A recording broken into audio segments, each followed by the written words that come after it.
All right, thank you for joining me and thank you for following up on this school timetable generation software.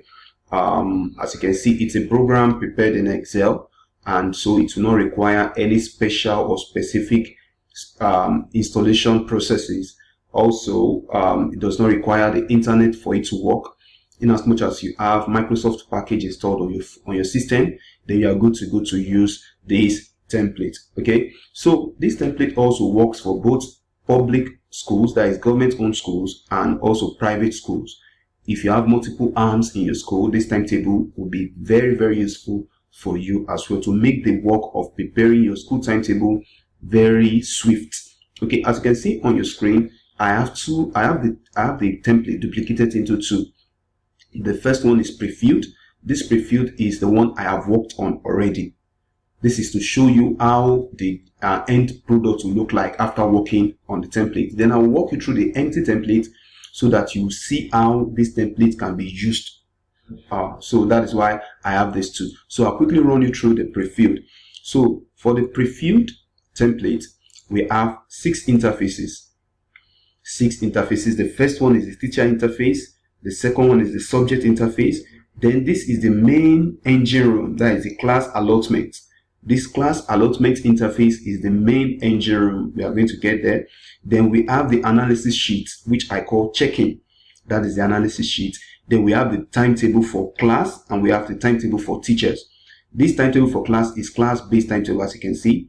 GSS 1A, GSS 1B, GSS 2A, like that. So it is class-specific timetable, which some people call class-wise timetable. Then we also have the teacher-wise timetable. In this case, instead of having GSS1, you have the name of the teacher and the specific period and subject they are to handle per week. Okay, isn't this ingenious? Okay, so let's go to the first interface. Now, on this first interface, this is where you are going to indicate the teachers available at your school. Okay, I know you'll be wondering how do we come about 40 slots? Yes, because this timetable is adapted to work for both government-owned schools where we have multiple classes and multiple arms, but all the same, it also works for private-owned schools where we have just a few classes and a few arms. So whatever level of school you are running currently, this timetable is adapted to suit your need.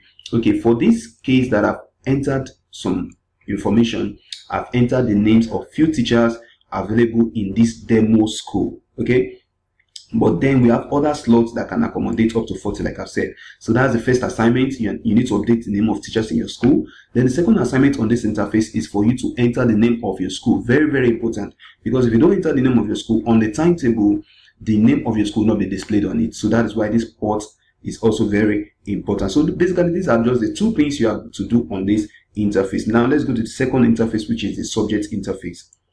Now here is the subject interface. We have 2 sections here. The first one is where you are going to indicate or show the subject offered in your school, and the second one is where you are going to show the available classes in your school. Now you may be wondering, we don't offer this subject in my school, or this is not how we arrange our subjects in my school. No problem, it is fully editable. You can edit whatever you see here, but then this is what we have in the Nigerian curriculum. So if you are running a Nigerian curriculum based school, you should possibly be running this subject, so you should not have any reasons for you to edit it. But in case you run a kind of hybrid curriculum where you are running maybe American / Nigerian curriculum, or British / Nigerian curriculum, or whatever combination you might be running at your school, then this place is fully editable. You can edit it to suit your need. But mind you, you can enter up to 30 subjects offered in your school. Okay, then we'll move to this button where you have to indicate the available classes in your school. Now for this demo, for this prefilled template that I'm walking you through, I have just entered GSS 1A and GSS 1B, GSS 2A and B, GSS 3A and B. That means that in each class we have 2 arms. While in your reality it might be more than that. So that is why we have left a lot of expansion spaces, so that you'll be able to enter up to 25 classes. Okay, so you can have GSS 1A, GSS 1B, GSS 1C, GSS 2A, GSS 2B, GSS 2C, or to how many arms or whatever arms you care to have. So let's move to the third template, which I call the engine room.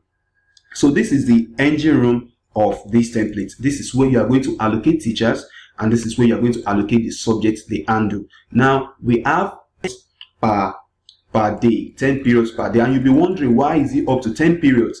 Yes, basically we run 8 periods, but schools run extension classes, which we call lessons. Okay, so for 9th period and 10th period, that is to showcase the subject we'll be offering during lesson. Okay, it's not all schools that shows their lesson timetable with their school timetable, but ideally, if that is your reality, then you may not need to fill the 10th period and 9th period. You might leave it blank or empty so that it will not reflect on the timetable. As you can see, we have period 1 to period 10. So if you don't want period 9 and 10 to showcase, then there is no need for you to fill up there's no need for you to allocate classes for 9th and 10th period. Okay, so these are what we have entered so far. We have the class-based timetable, and underneath we have the teachers-based analysis as well. So as you are allocating periods and classes on the timetable, then the teachers also will be displaying so that you know which teacher is working or should be working at what period. Now we have Mondays, Tuesdays, Wednesdays, Thursdays, and Friday. So that means that each day we have their own coloration and their separation. Don't worry, when we get to the place where we are going to use the empty template, then I'll show you how to work or how to allocate teachers and period and classes on this. Actually, you are going to really understand that. Now, at the extreme end of this same class allotment interface, you have the analysis sheet. This is where you are going to see how much subject or how much allocation you've done so far. So far with this prefilled template, I've entered 5 times English, 5 times 4 times mathematics, and so on like that. So this place will give you an overview of what you have done or what you should be doing. Okay, so that is that. Then for JSS 1B, I've also allocated 46 period for. But if you look at JSS 2C and JSS 2A, there's no period allocated yet because I have not worked on all the classes. I've only worked on a few classes just to show you the work around. Okay, then also we have this portion where you are also going to get analysis. You can call this one analysis sheet as well, just an extension of what we have here already, but then in a weekly based way, in a manner. So this one is for Monday. You see how many times they are having mathematics, English, whatsoever subject you have entered. Then you go to Tuesday, then you'll be able to see the analysis of Tuesday and so on. So this checking interface is for you to get a weekly overview of what you have done, whereas this one is to show you the general overview of what you have done from Monday to Friday. For this place, you are going to get the general overview of what you have done from Monday to Friday, but this check-in is to show you what you have done on a weekly basis. Okay, so now after doing that, then this is what the end product will look like. The end product will look like this. JSS1A, look at the name of the school at the top of the timetable and the class base timetable. You see for JSS1A, the school is Amber Montessori Schools, FCT Abuja, and so on. So this one is for JSS1B. Then we get to JSS2A. Remember, I've not done any work on JSS2 timetable, so that's why it's this empty. So until I allocate, let me show you why that is empty. Can you see allocated for JSS1A, JSS1B? I have not allocated for JSS2A, so that is why it is empty. The timetable is empty when we get to this JSS2A. Can you see JSS2A is empty, JSS2B is empty, and so on like that. Now the last one is the teacher's timetable. Each teacher, like I said, we have specific timetable, and that is what we are seeing on the screen. So Mr. Michael is the first teacher as entered on this place. Can you see Mr. Michael? So he's the first teacher. So for him, he's handling a few subjects as we are seeing on our screen. So Mr. Michael will have his own timetable. Then Mr. Peter will also have his own specific timetable. So there is no need for promotion. Everything is individualized. Okay, so that is why we have that. Now, what about the printing? How would the printing look like? For instance, if I press Ctrl P on my computer, let's see how the printing looks like.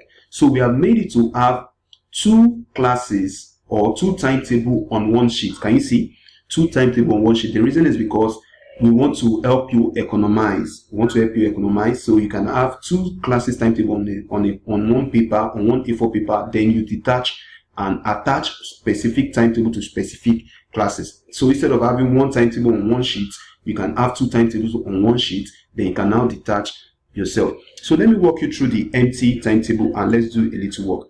So here is the empty timetable. So first thing, like I said, I enter the teacher, Mrs. Gabriel. That's the first teacher. Mr. Paul, Mrs. Mitchell, Mr. Hope, and so on. So you can enter as many teachers as you want. Then this one, I can call it First Citizen Schools. Niger State.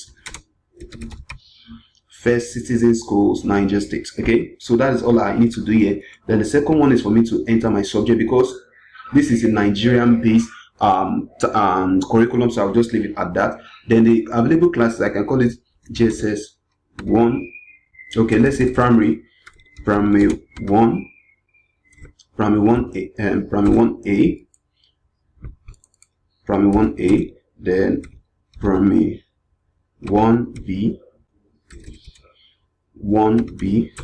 primary 1C, primary 1D, and so on like that. So I can have primary 2A, primary 2B, primary 2C, then primary 2D. So I can keep on having as many arms as I want. Then maybe for primary 3 we don't have arms, so primary 3. Then primary 4 we don't have arms, primary 5, then primary 6. So let's assume this is the available classes in this demo school. Let's assume this. So these are basically the two things you are going to do here. So let's go and add those subjects. So you can see the available classes that I entered are reflected here. Others are 0, 0, 0, meaning that I can still enter more depending on the variety of my school. So let's allocate first period. First period is Mr. Gabriel. Now check if I want to allocate for primary 1B, the same first period. You see, I will not see Mr. Gabriel again, so that there will not be clashes. So this timetable has eradicated all form of clashes or cumbersomeness on the timetable, and subject clashing, teacher clashing, lesson clashing has been eradicated. Mr. Michael cannot show again for any of the classes for first period. So what subject Mr. Michael handling?